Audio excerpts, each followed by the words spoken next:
First of all, welcome and thank you all for joining us this afternoon. I'd like to welcome back our returning attendees, and I'd also like to welcome our new attendees. Having looked at the list, I see a lot of familiar names there, and so I'm pleased to see that people saw the value in returning to this webinar. For those of you who know me, it's nice to see you all again. If you don't know me, I'm Eric McPhee. I'm the Executive Vice President and the Director of Risk Management for Orsid, New York. I've been with Orsid, New York since 2005, and I was brought here to develop a risk management program, which is what we've done and have run now successfully for almost 20 years. I'd like to introduce our participants this afternoon. So with me today from Orsid is Neil Davidowitz, our President of Orsid, New York, Chelsea Shapiro, who everyone has already met. Chelsea's our Director of Business Strategy and Growth. And I want to thank Chelsea, as she is the wizard behind the curtain that makes all of this possible. So thank you, Chelsea. And also Shonda McGregor, who's not visible today, but I also want to thank Shonda. She's our insurance coordinator and really helps facilitate all of the work that happens in the background and dealing, with the day-to-day insurance for all of our portfolio. Also with us today, we have some guest panelists, including Elizabeth Heck. Elizabeth is the Chairman, President, and CEO of Greater New York Mutual Insurance Company. GNY is a super regional insurance company domiciled here in New York and is the largest writer of habitational real estate in New York City. Also with us today are some folks from our partner brokers. Robert Owens, who is the President of the Owens Group. Sophie Bird, who is the Senior Vice President of Commercial Lines for IMA Financial Group, who some of you may remember as York International. And Neil Vansankar, Senior Vice President, Director of Claims and Risk Services, also with IMA Financial Group. So welcome to all of our panelists and guest panelists. So for those of you who were on the May 1st renewal for the Orsid portfolio, sort of a prerequisite to this webinar is the April 5th memo that I had circulated prior to the 5/1 renewals, which really sort of talked about sort of the current market conditions of the Orsid and the Orsid portfolio, sort of, an advanced look at what we were prospectively going to be putting out in terms of proposals. So if you haven't received that letter and you'd like to see a copy of it, we can certainly have one circulated to you. Just email your account executive or somebody who you're in contact with here at Orsid, and we'll provide you a copy of it. Today, we're going to take sort of a deeper dive and look at into some of the insights into New York City habitational real estate market conditions and sort of the broader insurance industry trends that are affecting not only New York, but the national markets. The topics that we intend to cover, and some of this, I have to say, some of this is going to be a little bit of a review, both because we have, sort of a growing community here at Orsid. We've taken on a number of new buildings in the last year, and so we want to cover some of the things that we covered last year. And the other reason for that is basically all of it is still quite relevant this year, and so sort of a review, I think, is entirely appropriate with some updated facts. So we'll talk about, briefly about the history of coverages and evolving limits, current market conditions, cat losses versus individual losses, risk transfer, and impact of labor law, and then, what we're doing to work towards stability. So a brief history of coverages and evolving limits. I'll start with this, and then Sophie, I think you and I will cover some of this together. One of the things that we've talked a lot about over the years is insurance to value. Sometimes you'll hear me refer to as ITV. And most of the time, this comes up in the context of, why is the insurance company raising the value of the building? So the insurance renewal comes in, you look at the proposal, and you see that the building value has gone up from 80 million to 100 million. And so a question that I'm often asked is why? Why does the carrier, why are they concerned about this? And it's an important question, and so I thought we'd cover it here. And it's important because, really for two reasons. It's important from our side, which is the side of the insured, because we want to make sure that we're insuring the buildings appropriately. We don't want to be under-insuring the buildings, and at the same time, we don't want to be over-insuring the buildings. So there's a balancing that has to go on there. which is sort of our side of it. On the carrier side of things, there's a balancing that has to go on in terms of the economics. They need to make sure that the premium they're collecting actually covers the exposures. And so that's why the carrier really cares. And, if a portfolio of insurance is, being undervalued, then what that could end up, the result of that could be that the carrier is not collecting enough premium. And so therefore it could impact the rates, and they could start to hike up the rates to make up for the lack of premium. And so it's important that, the carrier have the right information in terms of their underwriting data, and that we're all looking at this from the right perspective. So, and we'll talk a little bit more about maximum probable loss versus maximum possible loss, because there's an important distinction to be made there. And the other thing to think about too is that, we've just dealt with, sort of a robust period of inflation, and whether it's economic inflation or social inflation, it does play a role. Unfortunately, the cost of inflation, particularly with respect to insurance, it's just not, it's not a linear factor, meaning that, the inflation goes up, the cost of claims go up, inflation starts to come down. The cost of claims does not come down at the same rate as the rate of inflation. And that's something that's important to bear in mind. In terms of, Orsid's strategy over the last several years has been to try to use the power of our portfolio in negotiating terms and conditions that favor our client base. And what do I mean by that? So for many years, and I'll preface this by saying that there's really a limited number of markets who have a real appetite for habitational real estate in New York City. And as you can imagine, high-rise buildings in New York City are expensive to operate, but they're also expensive to insure. And living in a sort of litigious area as we do, it's both expensive from the property side of things where there's physical damage, and it's expensive from the liability side of things when there's litigation. So, the performance of the portfolio is important, and that's one of the things that we've been sort of focused on since we started this program. And so for many years, for the three markets that existed for habitational real estate, we had them compete for the business, and one side bid against the other, and this went on for years and years, and ultimately very few buildings ever switched carriers. And so it was sort of an exercise in futility. So rather than doing that, and as the markets became harder and started to contract even more, it made less and less sense to kind of go through that process. What did make sense in our mind was to use the power of our portfolio, which is a well-performing portfolio of real estate, to try and negotiate terms and conditions that favor us. And so for us, what that meant is that we were able to negotiate some rate lock agreements. That started in 2015, and it continues through today. And what I mean by rate lock agreement, which is that rather than riding the market index, meaning that, we're competing against each other and you're sort of dealing with the, you're competing against the carriers and you're sort of dealing with, riding whatever the index price is for the insurance, we're negotiating what we think are favorable terms in terms of increases on the premium, right? So we know how our portfolio performs. And so we think that there's an advantage to pre-negotiating increases over a 2-year period. And so for the last several years, I will say, I think we've well outperformed the market in terms of our increases. Insurance is always evolving. Limits and coverages are the two things that we're mostly concerned with, but what we're really managing is exposures, right? The exposures to the buildings. And there's really sort of two areas of exposure that we're focused on, which is frequency and severity. So there are claims that happen with some frequency that aren't particularly expensive. And then there are claims that don't happen with very much frequency, but can be very, very expensive.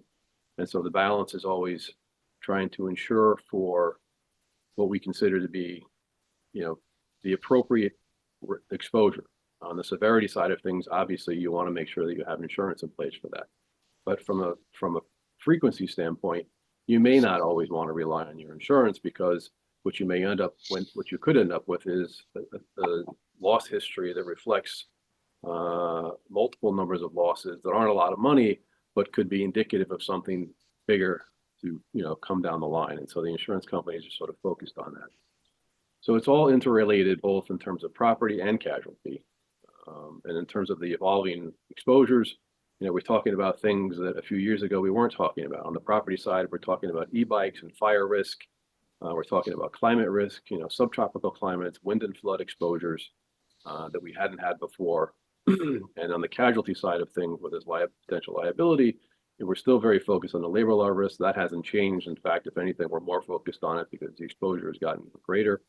And the fire life safety elements, meaning that, if there is a building fire, have we taken appropriate steps to safeguard the life and safety of the residents of the building?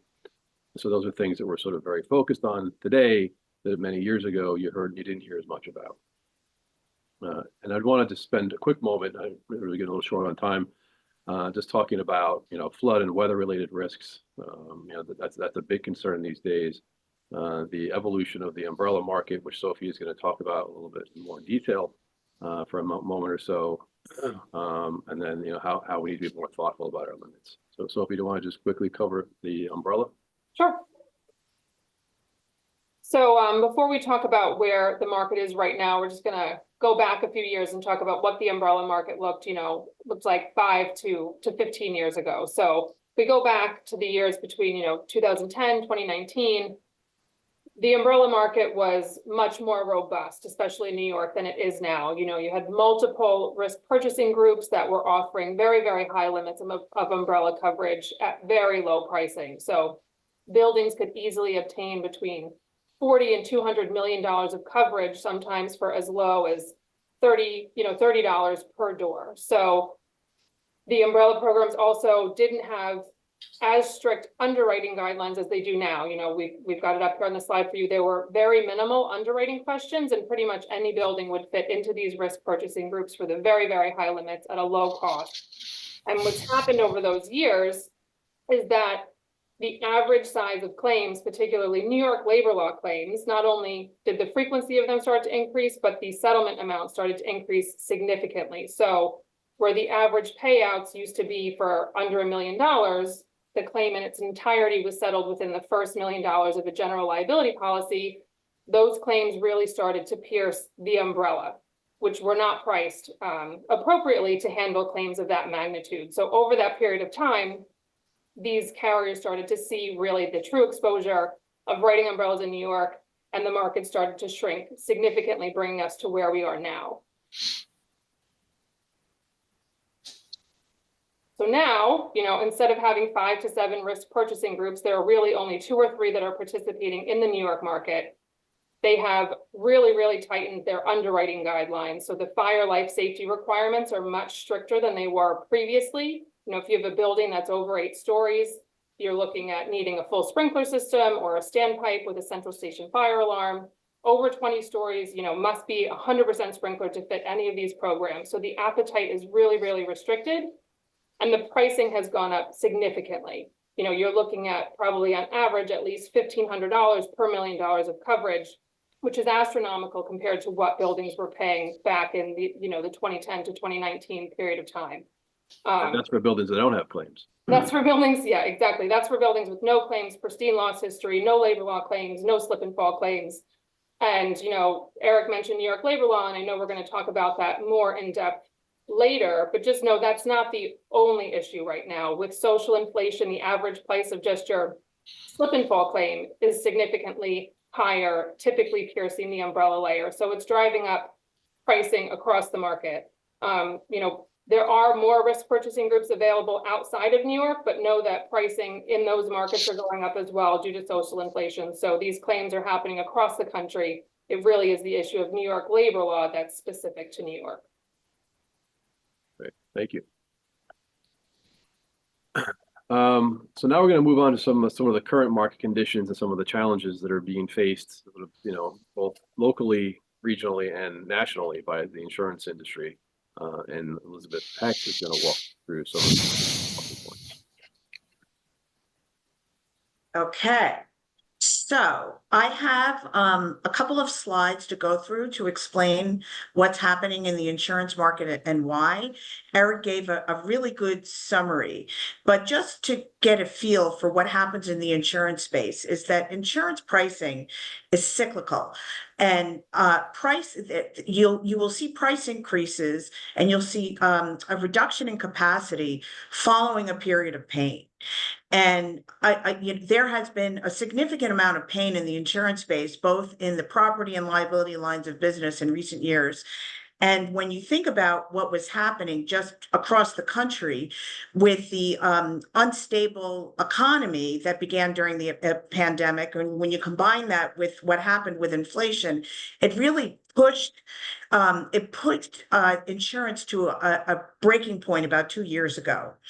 So this slide here, it's a little busy, a lot of colors, and what that just shows you is a history of the pain across all lines of business, including personal lines, which is your personal insurance. It's not co-ops or condos. It's just in general what's happening in the insurance market. And what this slide shows is it's how insurance companies measure their own performance. And what they do is they measure it's a ratio of expenses, which includes claim payments relative to premiums. And that's what this is. If you are operating at 100, that is break even. Anything over 100 is losing money. Anything under 100 is turning a profit. And what this slide shows is that the industry in total lost almost 4 cents for every dollar collected in 2023. And the reason why I wanted to show you all lines is because you're probably also seeing increases in your personal homeowners and your personal auto policies, and that's really the reason why. With the pain that the industry is experiencing, it's really across the board. Now, on the property side, there are 3 areas that are causing pain, and Chelsea, you can flip it to the next slide. Okay, so there are 3 areas, and Eric mentioned the first before. He mentioned inflation. We all know the impact of inflation on the cost of goods. We all saw it, especially when it spiked, pretty dramatically in the first quarter of 21, and then we saw it continue to go up in 22. And when that happened, it also drove up the cost of labor and materials, and these are the same materials that were already stressed from the lingering impact of the supply chain disruptions that happened during the pandemic.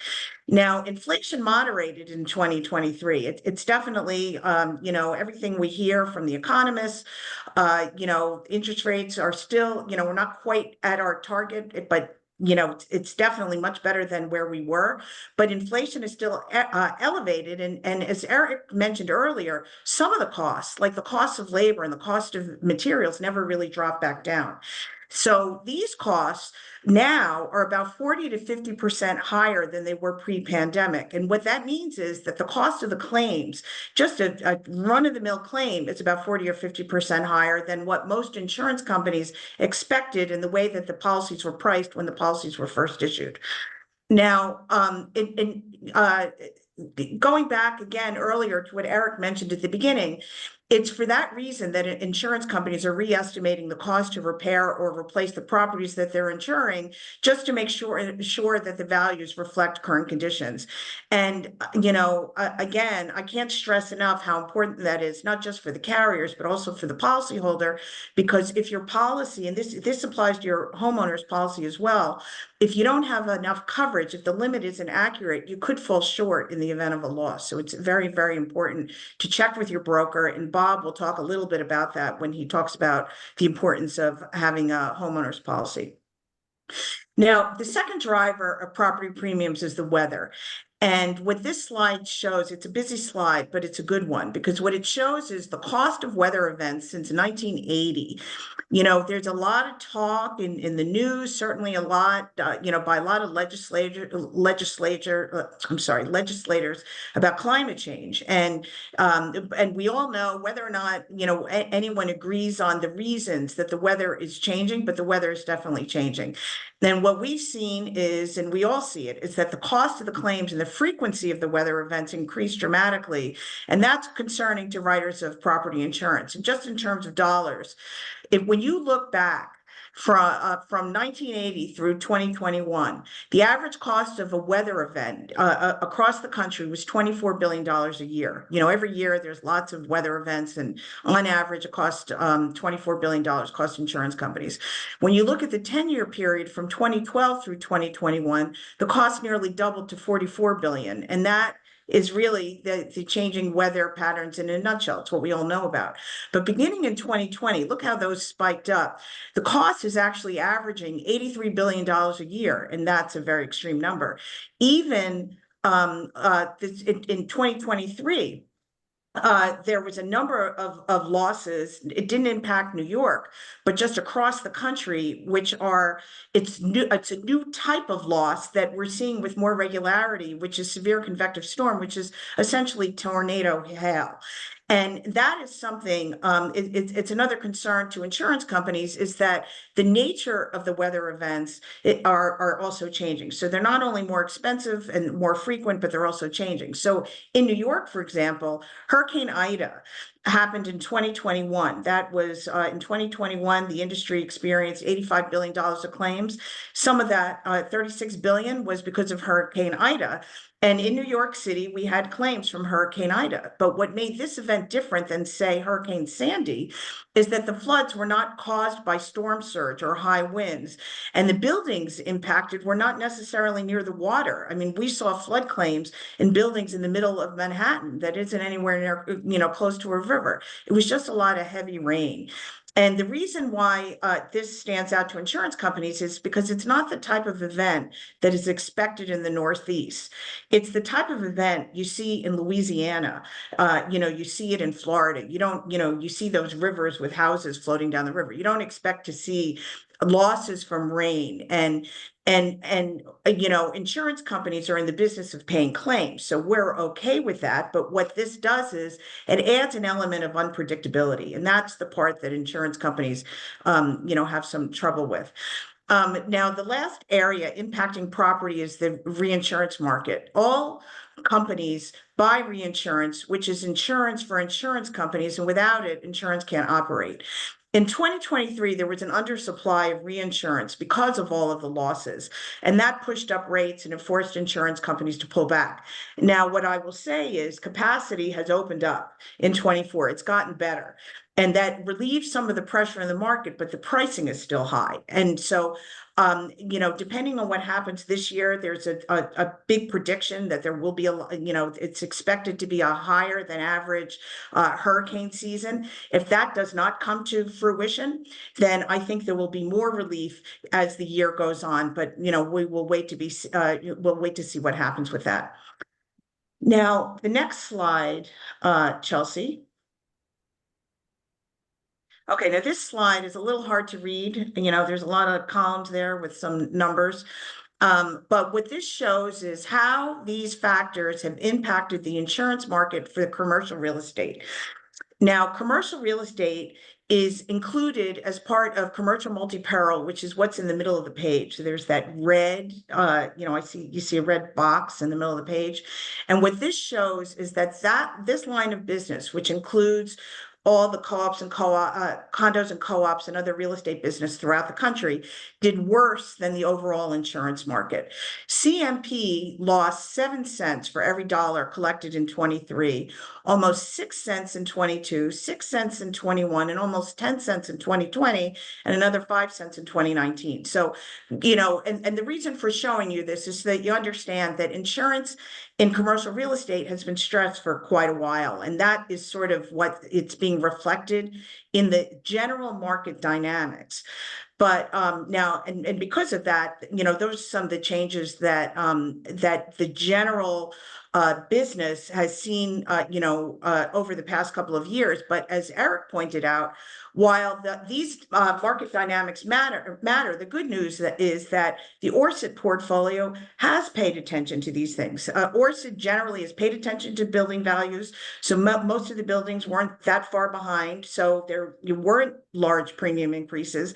And the portfolio itself has been in good shape because of some of that work that Orsid helps the buildings do with regard to risk transfer, has kept the claims experience in check, and which made it possible to be able to put in a rate lock. And so the 2024 renewals that happened on 5/1 on the primary policies were generally modest, unless a building was way behind in its insurance value and it needed some catch up. Chelsea? Slide. next. Okay, thanks. Okay, so now that's property. Now, when we talk about general liability and umbrella, the issues surrounding those lines of business are different than the issues surrounding property. Now, these lines have been very influenced by social inflation, and that's a new term. It's actually, all industries come up with new terms from time to time. This one was ours. And this term was first coined in 2018. It's the first time I heard it used, and now it's used constantly. And what what social inflation is, it was coined to describe how claim costs are increasing above that of economic inflation. And what you can see on this slide, there's a whole bunch of things that are causing the drivers of social inflation. And as Sophie mentioned, the impact of social inflation is countrywide. I mean, there's no question. The U.S. is the most litigious country in the world. And we see it just generally when dealing with insurance in other countries. I mean, the U.S., it's a very litigious country. In New York, is one of the most litigious countries in the state, in the country. So now New York is particularly challenging jurisdiction for property owners. We all know about the scaffold law, which is one driver of severity, but there are other issues contributing to the unfriendly landscape, including there is some unfavorable legislation that is being discussed and, each year gets passed, and also the impact of something newer, which is third-party litigation funding, which is something that's been driving up the cost of claims. Chelsea, the next slide. Now, what this is, and Sophie referred to this, this shows the increase in average jury awards since 1999. Now, this is a countrywide figure for all lines of business, but the direction is clear. If we were to look separately at New York, where claims costs are higher than other parts of the country, just because of the judicial landscape, the averages would even be higher. But it shows you that if you look back in 1999, and by the way, this is all lines of business. It's not just premises liability, which impacts co-ops and condos. It also includes auto, and it's just in general when there is jury awards. So it could be any type of insurance claim. But in 1999, where the average was 725,000, which is a big number because it includes class action lawsuits, everything. Now that's gone up to 2.5 million. So that's a pretty big number when you think about it. Yep. Now, the good news is that, Chelsea, next slide, is that there is a way to mitigate some of these challenging exposures. And, it's something we talk about constantly. I know Orsid does a very good job on making sure that there's good processes in place in every building. Now, risk transfer, it's something that we talk about constantly. It's not going to make the labor law exposure disappear, but if properly managed, the building becomes much more attractive to umbrella markets, which opens up capacity and potentially can drive down the cost, ultimately. So to manage the labor law, it's very, very important that the buildings have a foolproof way of ensuring that there's proper risk transfer. And what that requires is having proper indemnity language included in all the contracts that includes a good hold harmless agreement. And what's very, very important is that that the contractors, that agreement, that risk transfer is backed up by insurance, which means that the contractors have to be properly insured. They can't have exclusions on the policy. And I can't tell you how many times we see that go awry, where there would be a very good contract in place that the board spent a lot of time working on the contract, but the insurance isn't there to back it up. So in a sense, the risk transfer, is null and void. It doesn't work. So it's something that Orsid has a very good process in place when there is work being done in a shareholder's apartment. They have a good department that requires an alteration agreement be signed. Once that agreement is signed and that process happens, that's when all of that the agreements and the language and the insurance for that type of work is checked. When there is a process in place, when a building is working on local law 11 work or other work that relates to the co-op or condo, there's a separate process, and Eric is going to talk about some of the things that Orsid's been doing to help facilitate that so that it's not as difficult. And the other thing that's important that Bob is going to mention when he talks about personal insurance is that it's also important for every shareholder to have a sufficient liability limit. And Bob will explain why that matters when he gets to that. Now, because of the judicial landscape, there's also been a very large uptick in fraud. And we're going to talk a little bit more about that because, when you think about it, when there's an opportunity for big judgments, it really does encourage fraud. I included an article. This was actually an article that was in the New York Post last week, June 16th, and it outlines an elaborate injury scam.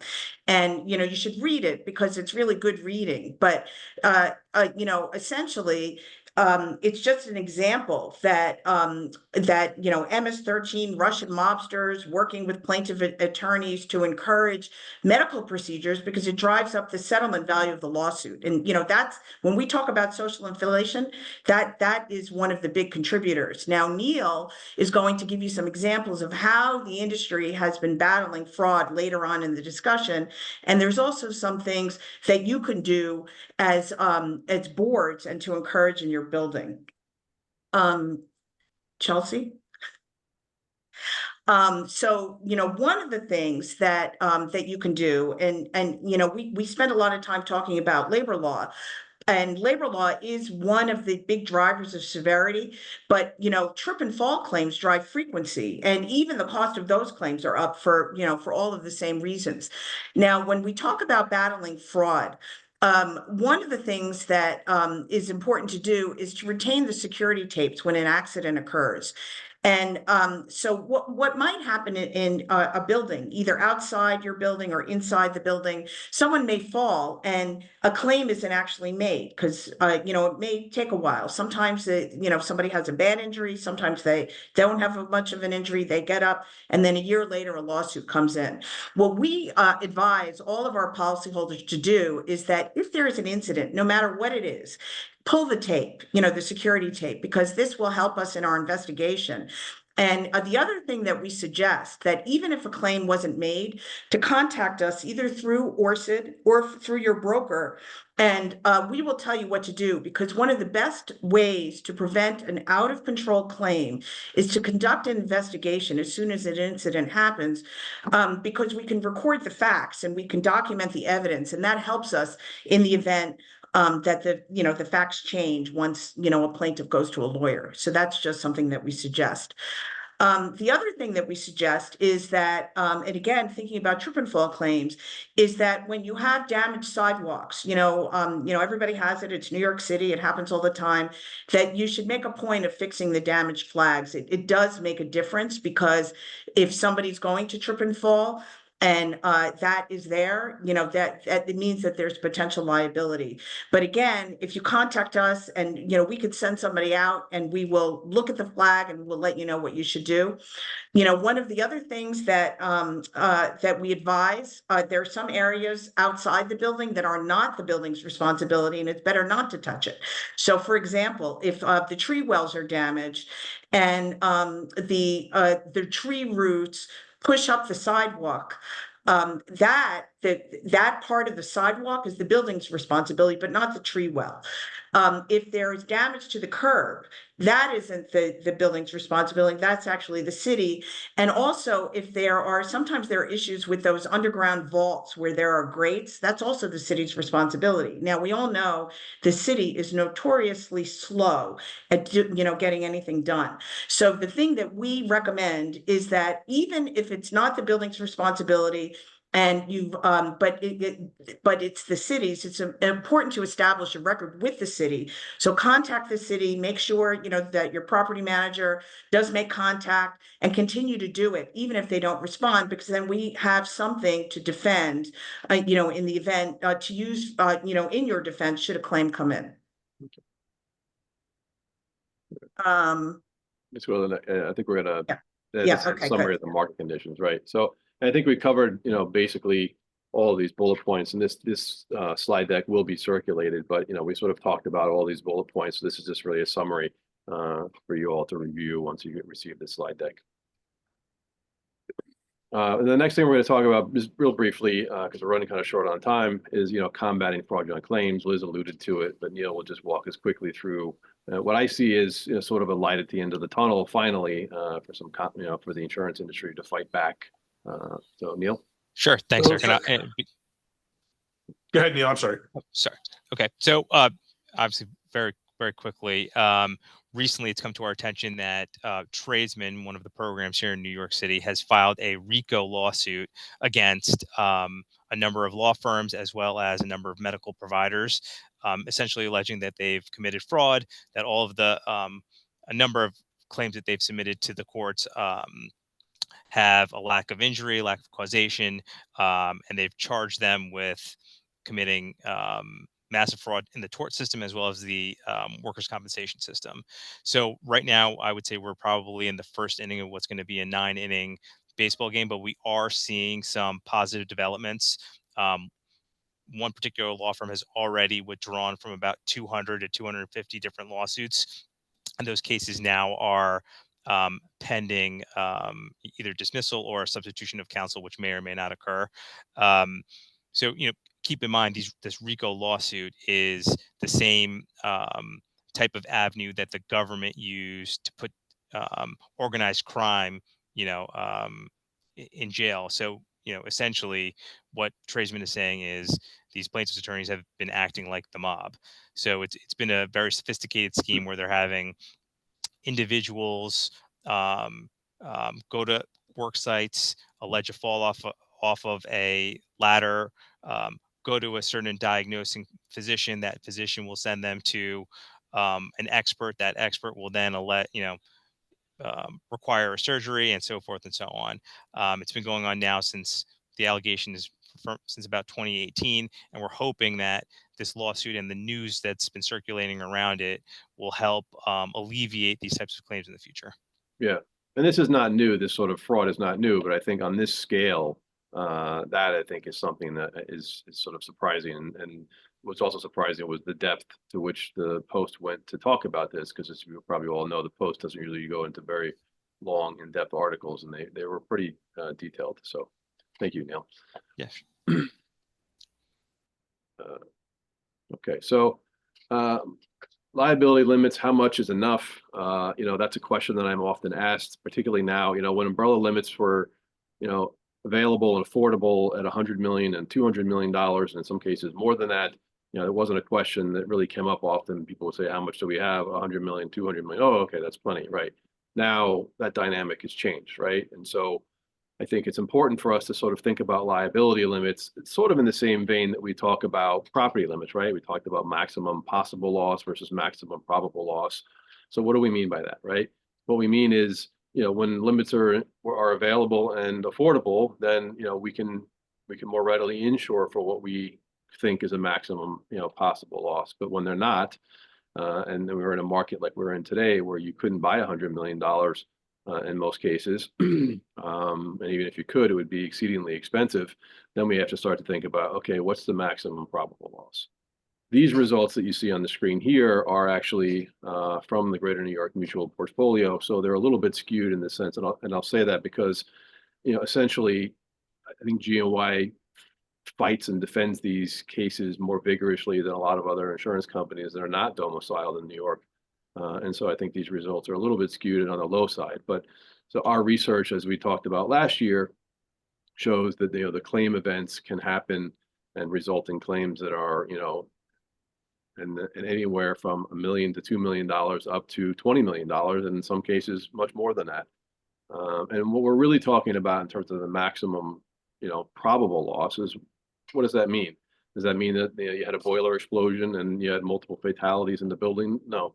What it means is that the most likely claim scenario is a single injury claim that could be a fatality, which is a very serious claim, obviously, or it could be a serious injury that resulted in not in a fatality, but a severe disability, lifetime disability.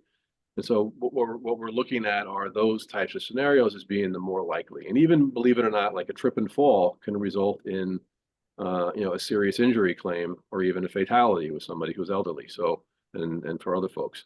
So it's not just the scaffolding labor law claims that we're concerned about. It's the strip and fall claims that Liz says contribute to the frequency, and then obviously these labor law claims which have a higher chance of contributing to the severity.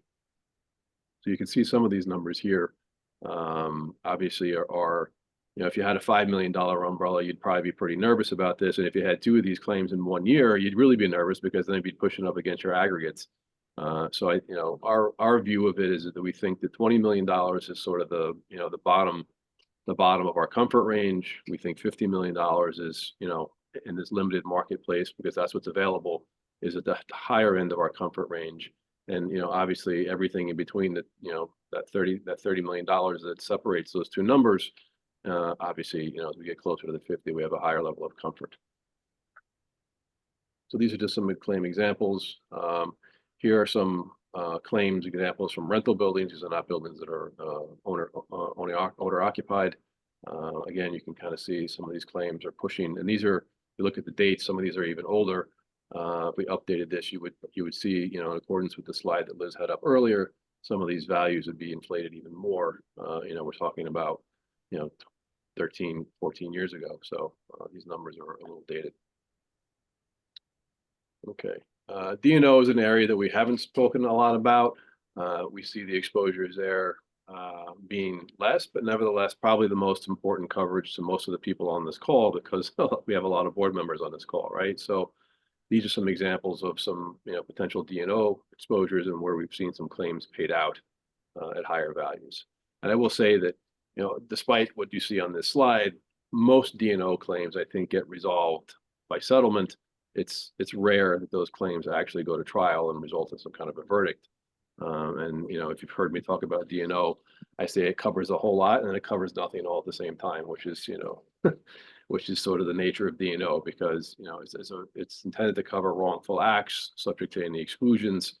But some of the exclusions are potentially, you'll get a defense obligation for some of the stuff, but ultimately, if it turns out there was something like discrimination, there may not be an indemnity payment and things like that. So things to be wary of. All right, next slide. So again, talking about how much is enough, we think the $20 million is sort of the bottom of the comfort range. We'd like to see buildings do better than that. But I think we have to be, more thoughtful about what the real exposure is and what are we managing to. We're not necessarily managing to the nuclear disaster. I don't mean actual nuclear, but I'm talking about, a high casualty event. Because, even at the 20 or the $50 million, if you had a high casualty loss, probably those limits would be well exceeded. And you can see here is a couple of examples of some, what I would consider to be, mass casualty events. You had the Bronx fire a couple of years ago where 17 people perished. There's a $3 billion class action lawsuit that's pending right now. Obviously, that's not settled, but pending. But the Florida condo that collapsed did settle, I think, for right around $1 billion, right? So we're certainly not insuring for $1 billion loss, and nor could we. E-bike, we have e-bike fires. This is sort of an example of something that, we talk about, fire loss, and particularly if you're in a joisted masonry building that's not fire resistive, certainly something like an e-bike fire could lead to a large casualty loss. So it's something to be concerned about. Okay, so that kind of leads us to the risk transfer discussion. I know we've talked a lot about that today, so we'll kind of go through this quickly, but there's some important points that we want to talk about. BCS is a new partner. BCS is our risk transfer compliance partner. And what do we mean by that? So Liz talked earlier about how we've undertaken efforts to make sure that the contractors that are being hired in the buildings have the insurance to back up the indemnity agreements that they're all perfectly willing to sign, irrespective of what their insurance coverage may be. And so we've partnered with BCS to not only collect and track expiration dates for insurance policies, but to also conduct what we consider to be labor law reviews for those trades of categories of work that we think are higher risk for labor law. And what do we think a labor law risk is? Right? Basically, any contractor who's performing construction work and repair work. And so, people talk about, well, what about painting? Well, painting is something that's actually covered under the labor law. The only thing that's not really covered under the labor law is something that's known as routine maintenance, right? Even within the definition of routine maintenance, in some of the cases that have come down, there are 3 exceptions. One of them is pointing, which, okay, that's understandable because that usually relates to a construction project where you're, replacing deteriorated mortar joints and, and deteriorated brick on the exterior of the building. Painting is excluded under the routine maintenance, and believe it or not, cleaning activities. So if you have somebody who's hurt and that person's working as a cleaning person in connection with a construction activity, that claim is covered by the labor law, which imposes that strict liability that we're all so concerned about. So, we've provided some guidelines to BCS in terms of, how to look at these policies, and we're trying to have the exposures match the insurance requirements. So we've separated to interior contractors versus exterior contractors, and we've given them, guidelines along the lines of, the various different types of construction trades and contractors. So, we're trying to manage the risk. The difficulty, and Neil and I talk about this, Neil Davidowitz, we talk about this all the time, is that it really poses challenges to the small contractors who are doing good work at reasonable costs. And the challenge is that we understand that these guys are out there and that we want to continue to work with them. But what we're talking about is a compromise, right? This is all about compromise, and compromise equals cost. And it could impact the insurability of the building if you had even one of these small contractors who's, had an employee who got injured and sued the building. And so when we start to talk about making these compromises, what is the compromise that we're willing to make? Are we willing to pay more to hire a contractor who charges more, or pre-qualify contractors who we know have the right insurance, but it's going to maybe cost us a little bit more money to do the work? Or are we willing to take the risk on the other side of the compromise, where we say we really want to work with these contractors, and if there's a claim, we'll pay higher insurance rates? Well, Eric, if I could just jump in 1 second, the other alternative is working with these small contractors to see if we can assist them to purchase the policies that we are requiring, but kind of work with them to guarantee a certain amount of work going forward in multiple buildings that would allow them to amortize those increased costs of insurance. Yep, that's one thing that we're working with. So, and that sort of gets back to that pre-qualified contractor list. So for those contractors who are willing to take the leap and go out and buy the insurance, they now will be part of this pre-qualified contractor list who we know has the right insurance to back up the indemnity agreement. So we're trying to find the right balance, but as you can imagine, it's really not that easy.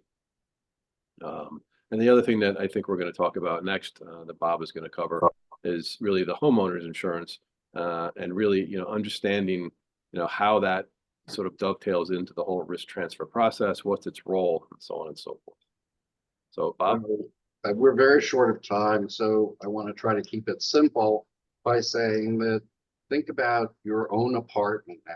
You've heard during the seminar about the building, but everything that the panelists have said here about the building applies to your apartment. In other words, if you call in somebody to do a job in your own apartment, it's not a gut renovation, but you're doing some work, and that individual falls from a ladder. You're the owner of that unit, and that person can sue you for millions. Does that mean you should have $20 million of coverage? No. But the fact is that your homeowner's policy, if you have the appropriate coverage, will cover that claim.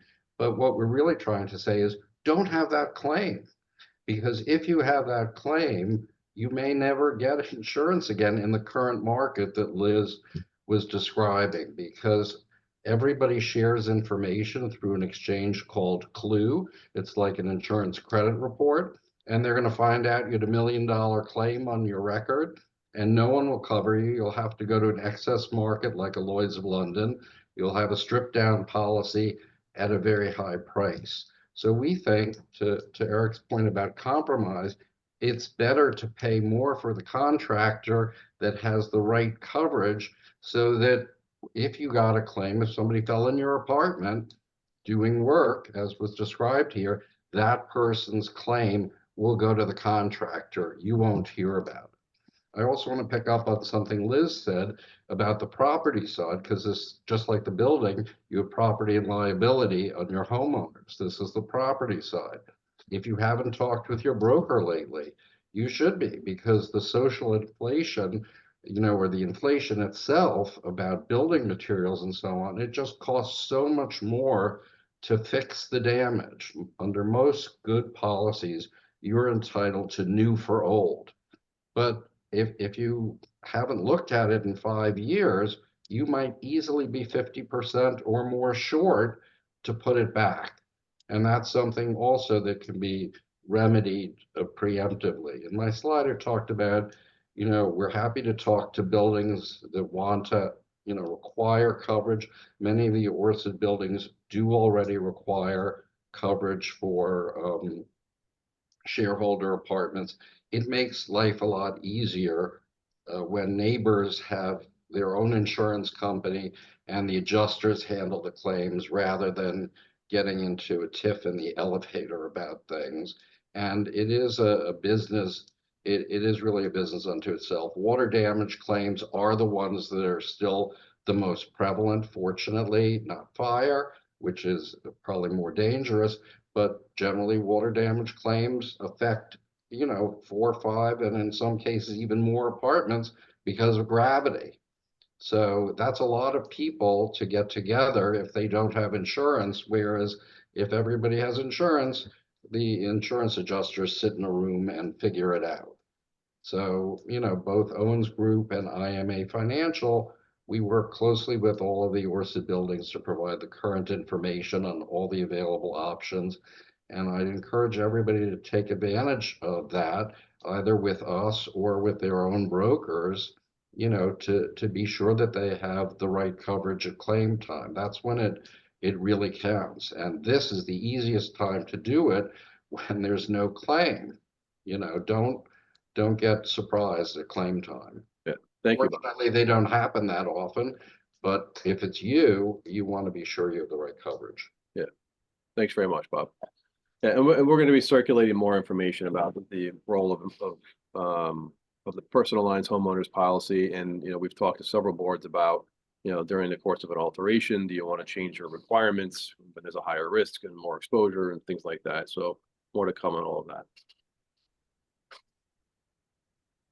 Okay, so just to summarize, essentially, we sort of laid out all of the challenges. Now, our challenge is to provide and work towards some stability, right? And so I think that's really the takeaway here is, how do we focus on stabilizing the program? And I think, we took a big step last year. We replaced the umbrella program that we had. And while it wasn't a perfect solution, we were certainly able to get, limits that are certainly sufficient, or we think are sufficient, within the range of the $20,000 to $50,000 that we talked about. In some cases where buildings have, superior fire life safety infrastructure already existing in the building, we've been able to do more than that. But by and large, the portfolio is in this other program, which provides limits between $20 and $50 million. So we obviously don't have a crystal ball.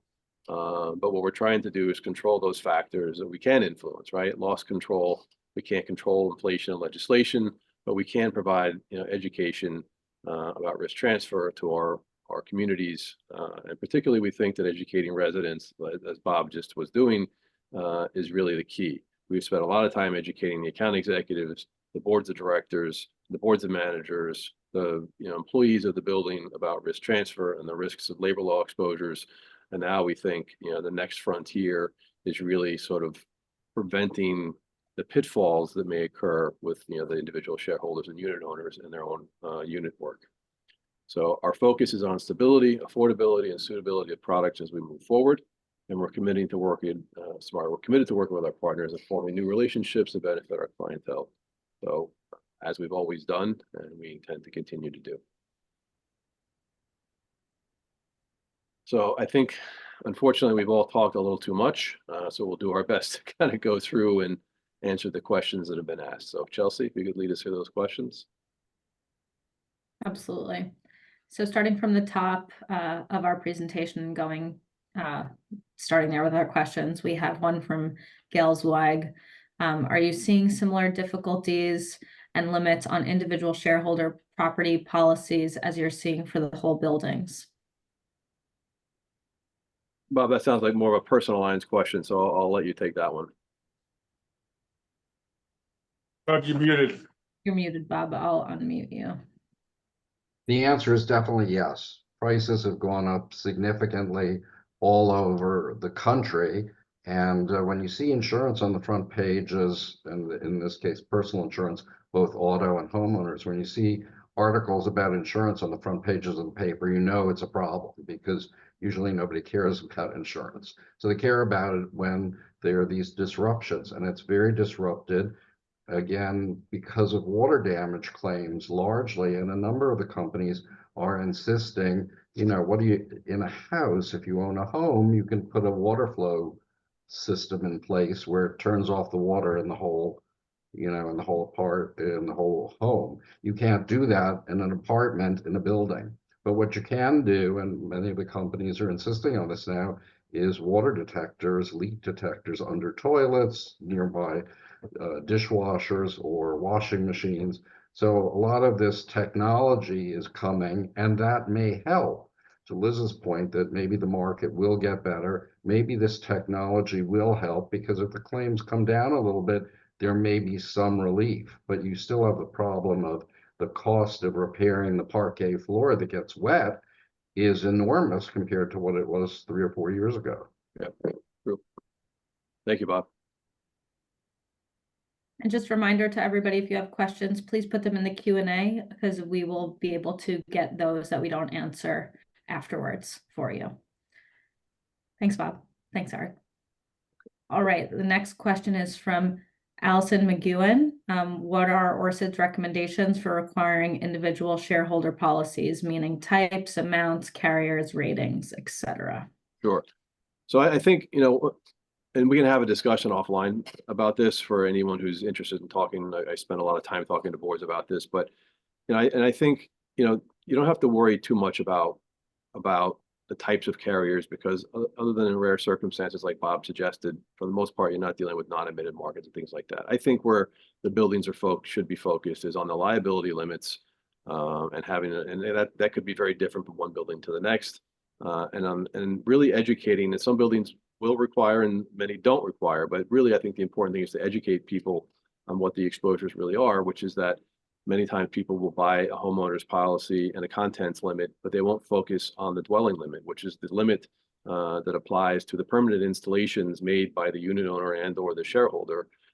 So all of the betterments and improvements, all the construction work that was done when you did your apartment alteration is what's covered under that dwelling limit. And the dwelling is anything that's permanently installed, including anything, you know, I like to describe it as a box, and you turn the box upside down. Anything that falls out is your contents limit, like your clothes, your wine, your dishes, your furniture, anything that's hanging from a cord, your dishwasher, your refrigerator, things like that, your tile, you know, and other things that are not hanging but are permanently installed and remain in the box while it's upside down. Those are your betterments and improvements. And so those are the things that are covered under the dwelling. And Neil can tell you, we've seen some people really get burned, you know, where their brokers weren't paying attention, and, you know, they had a contents limit, but didn't focus on the dwelling limit, and then they had a $35,000 bathroom loss and didn't have the coverage to reinstate.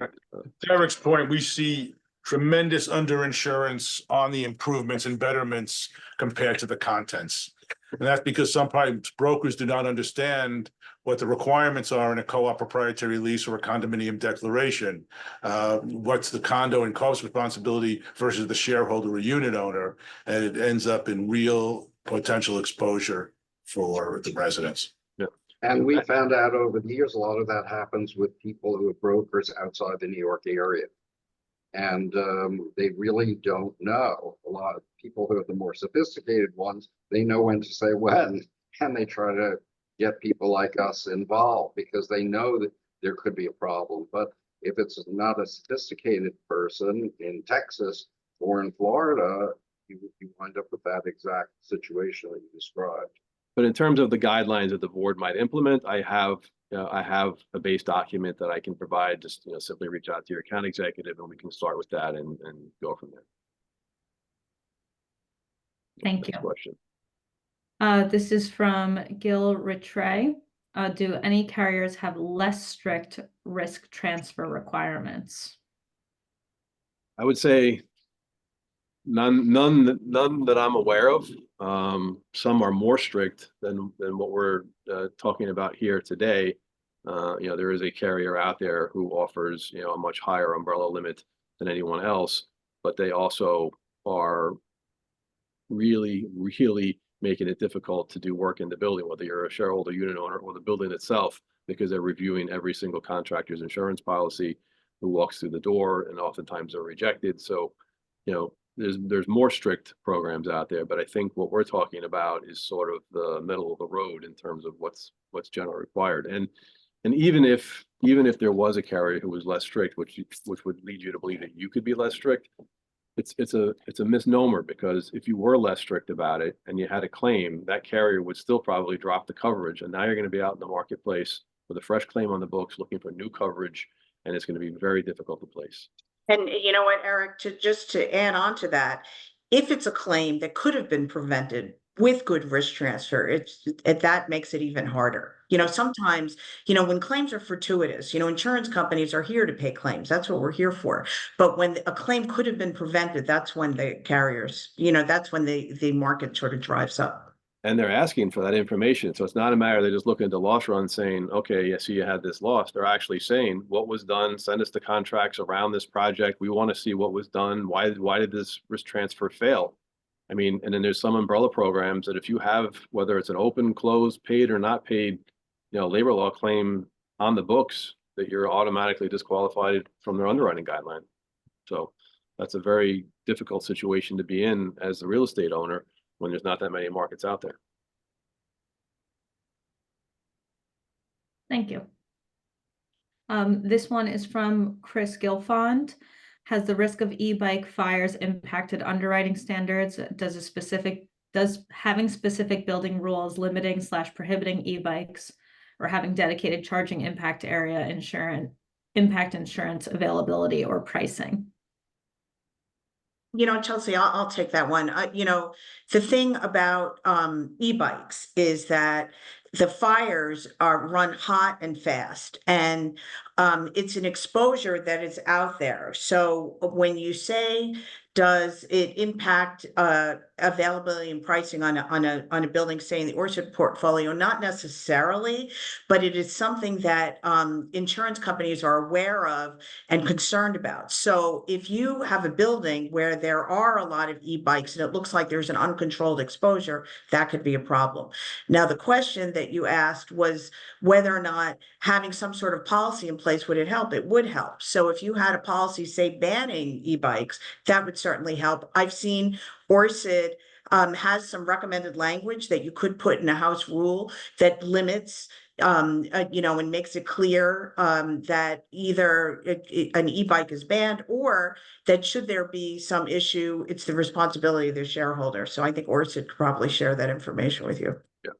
And the other thing too, with commercial insurance, unlike personal lines, you don't get a discount for having an alarm system, things like that. It comes down to whether you meet the underwriting guidelines or you don't, and whether you had losses or you don't. So if banning e-bikes helps to prevent you from having a fire that you might otherwise have had that would have impacted your building's performance and insurability, then sure, the policy certainly offers a benefit to the building because it prevents a claim from happening, and the carriers look at that.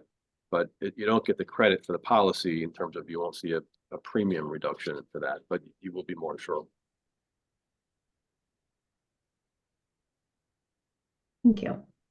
I know we're over. We have a handful more, so we'll answer a couple more, and thank you for everyone who's staying a bit longer today. This one is from John Curtis.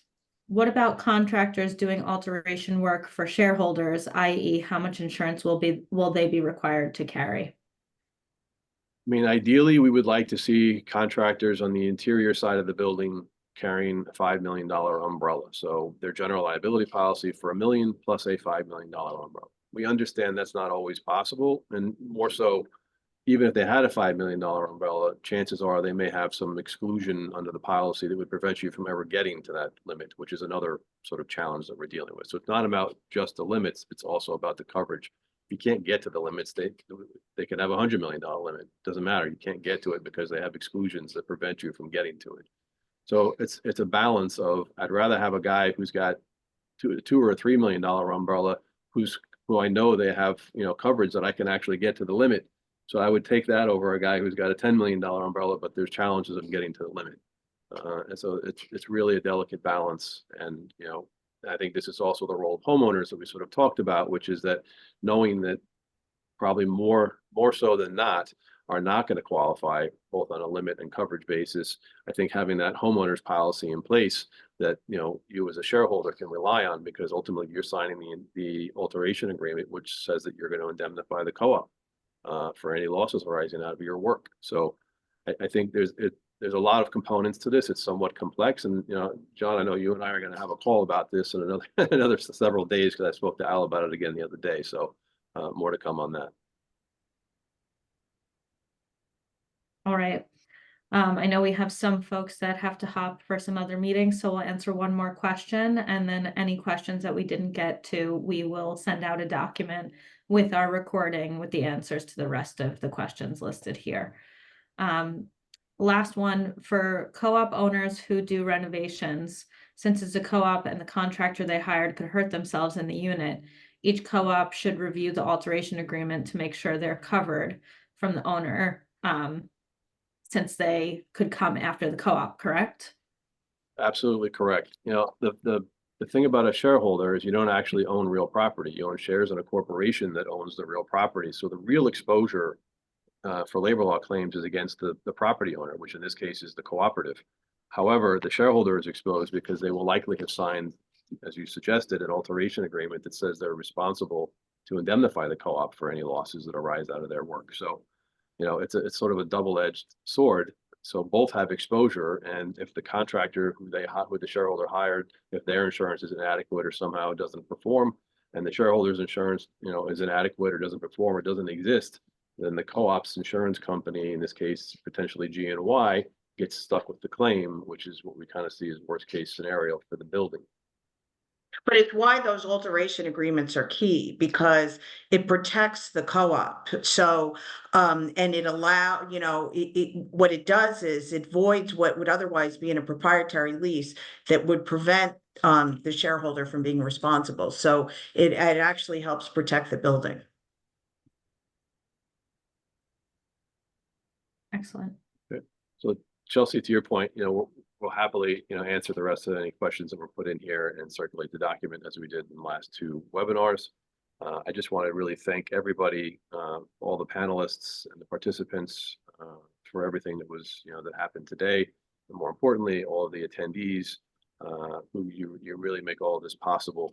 And, we've had a much greater response this year even than last year. And so every year this webinar has grown, which we're very proud of, and we hope that you all will find it beneficial and valuable, and you'll attend the next one. So thank you, everybody, and we'll talk to you all soon. Have a good night. Thank you all. Have a great night.